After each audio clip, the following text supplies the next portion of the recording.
Welcome back to another episode of the Mainly Hoops podcast. Another game preview here. We've got number 2, Iowa State against 15 seed Tennessee State out of the OVC. Cody, what does Tennessee State need to do here to potentially pull off an upset, stick around in this game?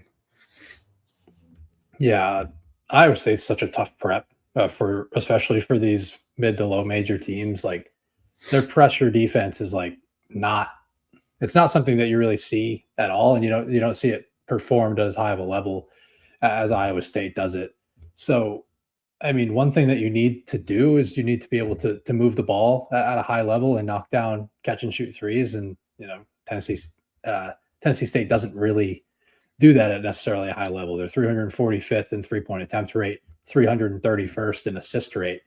So I would like to see those numbers be the inverse if they're going to be able to get this done here. So ultimately, like, on the surface, not a great matchup. Travis Harper can knock down some threes. He shot at 41% from 3 this season, but outside of that, they don't have a ton. I mean, they do have some handlers that I think can navigate this pressure to an extent, but ultimately, and they can get on the offensive glass. I do think their glass crashing tendencies can play up a bit in this game against an Iowa State defense that's in rotation a bit. But ultimately, this is a really tough defense to prep for. I know they're going to have 4 days to prep for it by the time this game comes. And Iowa State's a really tough prep when it comes to the Sunday game against who they're going to, like, either Kentucky or Santa Clara.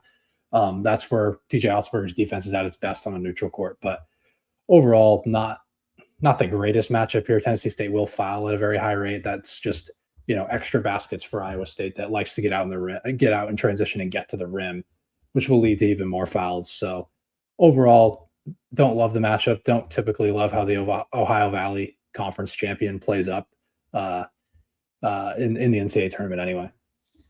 Yeah, I think it's a bad recipe when you're a team like Tennessee State that is looking to play at a pretty fast pace, right? 38th in tempo, but also turn the ball over at a high clip.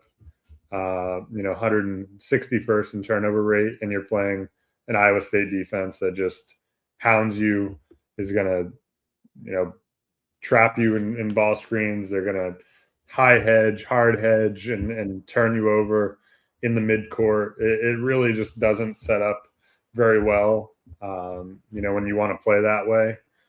So maybe Tennessee State can knock down enough shots. Like, Iowa State's going to give up a fair share of threes, but just Tennessee State just does not really want to shoot the three at all.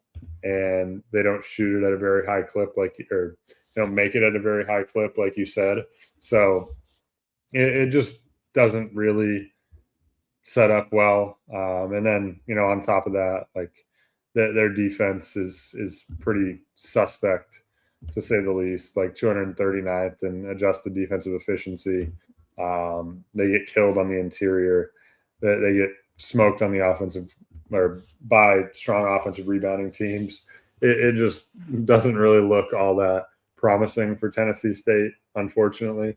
So I would definitely expect an Iowa State roll here. They're minus 24.5.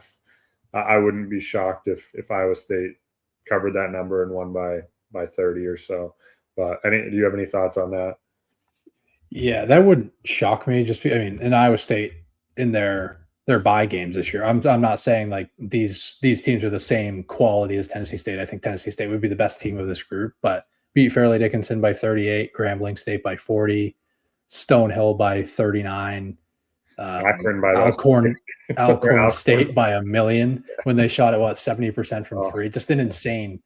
It's just a really hard team to prep for, like I mentioned. And yeah, you mentioned the 2-point defense being very suspect for Tennessee State. In conference play, in Ohio Valley conference play only, they're the 10th best 2-point defense. So I don't love how this sets up. They're kind of a pressure-based defense, and Iowa State prefers to move the ball around quickly, and they can get this defense moving and generate shots at the rim. Yeah, no. So it's not a great matchup for Tennessee State, but every year there seems to be one of those weird upsets that we're like scratching our head, like how do they pull it off? I don't expect this to be the one, but then again, you never really know come March Madness. But anyway, we're going to wrap things up here. Thank you for listening to the Mainly Hoops podcast.